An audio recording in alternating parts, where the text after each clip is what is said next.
Jay was once complaining about how his wife, ITI, used to dip her hand into the soup pot for a few minutes to let the soup cool down before eating it herself.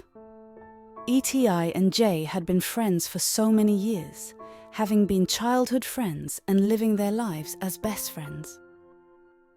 ITI, a very quiet and slender girl, constantly bullied by the other girls in the village, was called A by them.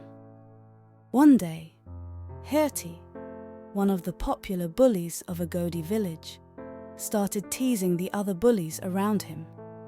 He yelled with his eyes as he prayed for the end of W. At that moment, he suddenly heard a girl's voice.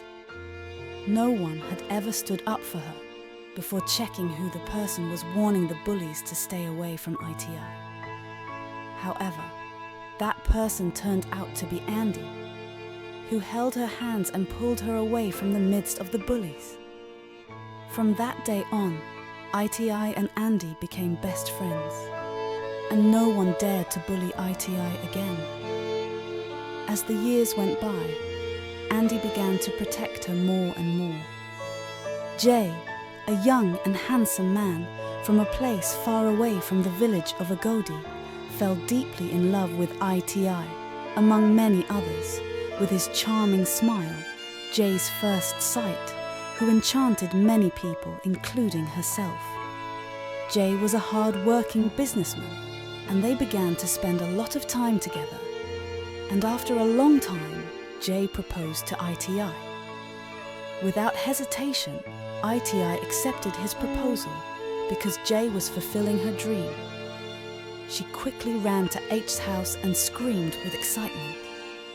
There was a huge smile on her face. She couldn't believe her ears and jumped up excitedly.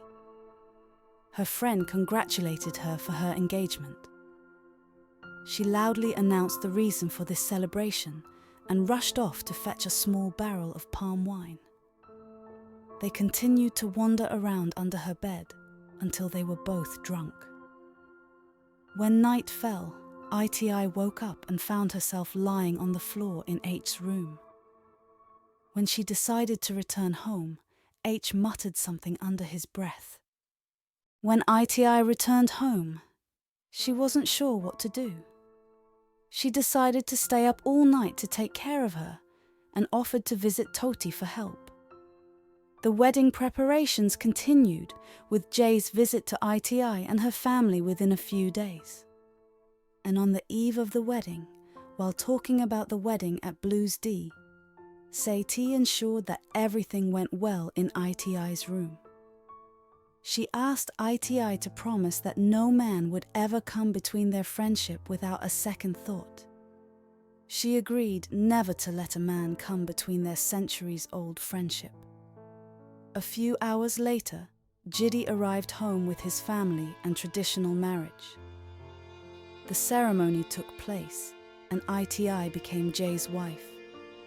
And the whole village rejoiced with the newlyweds, admired by everyone for how they complemented each other.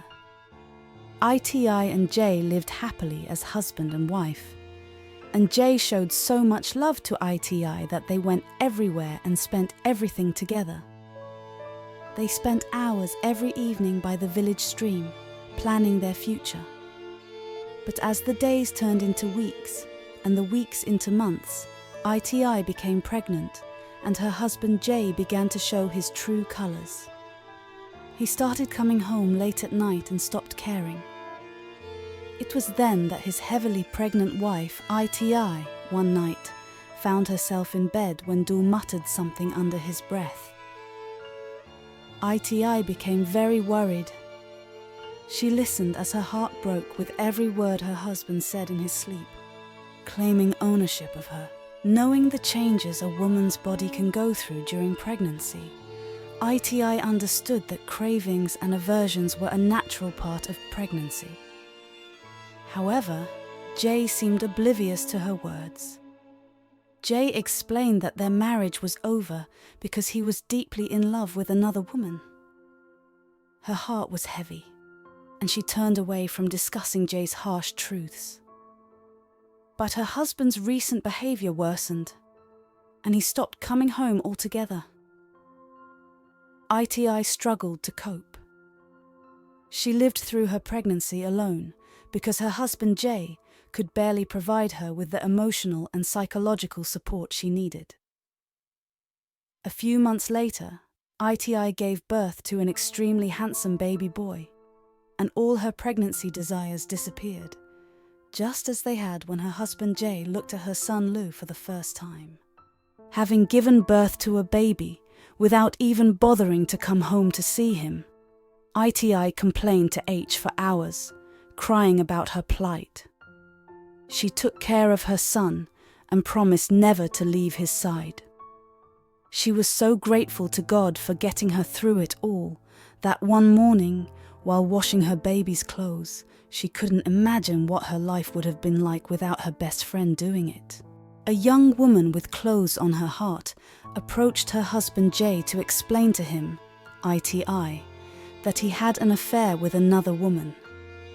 Although seeing her friend's revelation, who begged to be taken to where her husband was, made it impossible to ignore, her curiosity did not allow her to ignore the young woman's plea, and she was led directly to ITI.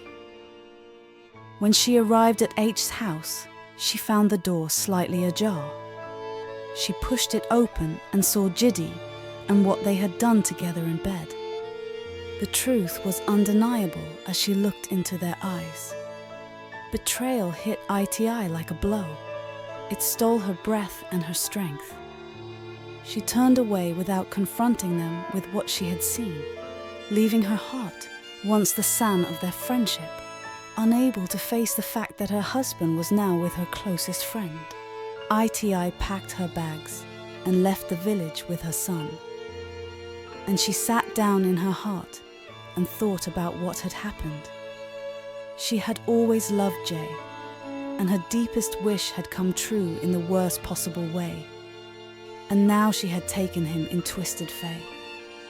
She had wanted him to be her son-in-law at that moment, and had accepted without thinking about how it would affect her best friend's behavior. ITI chose her happiness over everything else at that moment, and was ready to sacrifice her friendship with ITI to be happy. Even before introducing Jay to her friend, she had always been in love with him, and she had been saddened when she chose her friend over him. But it no longer mattered, because Jay was now hers, and she was alone. They later got married, and as the months went by, Jay and Doe's marriage progressed strongly. However, when she became pregnant, he ran away. He went mad, and he remained mad throughout her pregnancy. The healers of the village revealed that her madness was a result of her pregnancy. But all efforts to restore her sanity were in vain. She regained her sanity on the day she gave birth to her baby, and she couldn't believe she had been crazy for 9 months. Her husband Jay had already left, and he regretted all his actions, and he wished he had never let another man come between their friendship. Her friendship with ITI, who now lived in a distant country, allowed her to find a place for herself in her son's love and strength, and to start a new life away from the village. Jay, another Jay who had strayed from a woman, returned to his village and married another woman who couldn't bear children.